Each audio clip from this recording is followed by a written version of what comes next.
Hi guys, continuing from part 1. In part 2, I will continue to explain why happiness that arises from a condition where there is an object of experience and an experiencer is always going to cause you problems. So let's take the example of someone who has recently got married, right?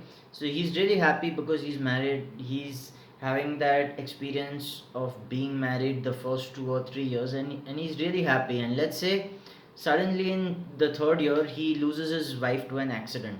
Now there is going to be a grieving process for sure, and there's going to be a pain of separation that takes place. Now what would happen if all his happiness was coming from being married and from his wife? Now there is the absence of that situation. Now he no longer has a wife because he lost his wife to an accident. So there is the memory of the happiness that he used to experience in her presence, and the corresponding reality right now is that she no longer is there. So the memory still stays, the craving for that company still stays, and because that cannot be accessed right now, there's going to be a huge amount of grief, suffering, and setback. So this person will suffer and will suffer for a really long time.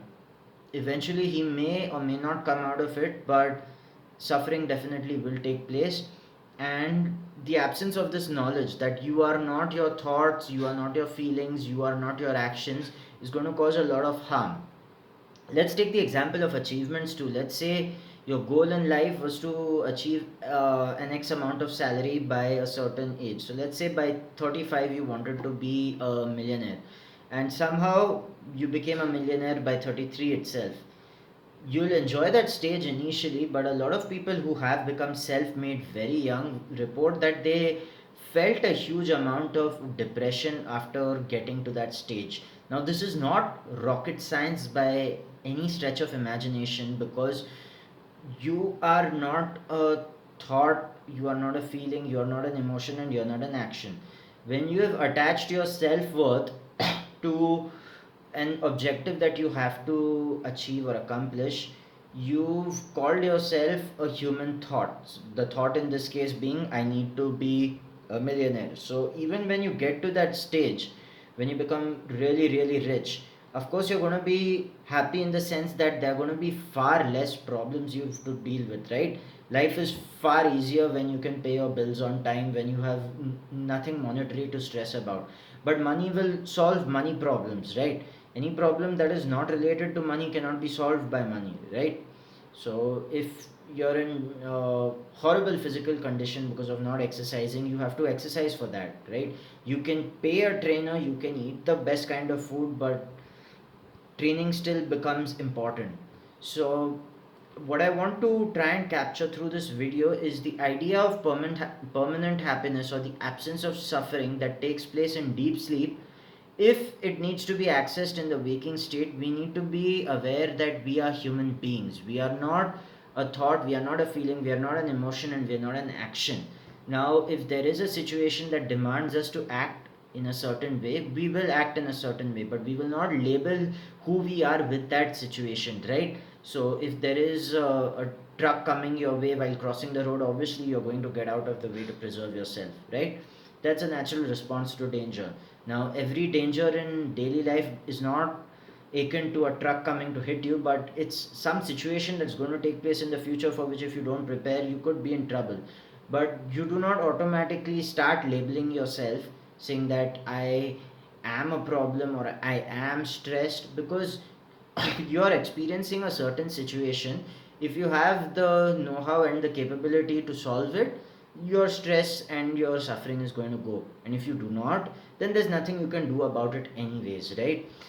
The reason we continue to suffer is we either don't seek the solution to the problem, or we don't accept that we can solve the problem. So when we are in the state of limbo, of neither seeking the solution or getting it, or neither accepting that it can't be solved, we continue to suffer, and we label ourselves as a thought, feeling, emotion, or an action, right? We may say, I have a stressful situation, but the reality of the matter is most people are going to say I am stressed. Now anything after the words I am is a label of the mind, no matter how true it is, right?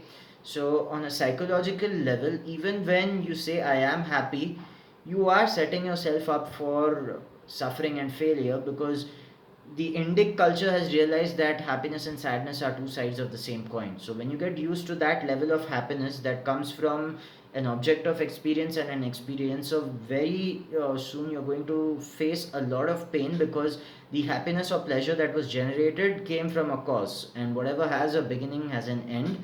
So when that cause of happiness is going to be removed from your life, you're going to feel a lot of pain, because your mind body sticks with the memory of that state of pleasure or happiness, and its absence is going to cause you a lot of pain.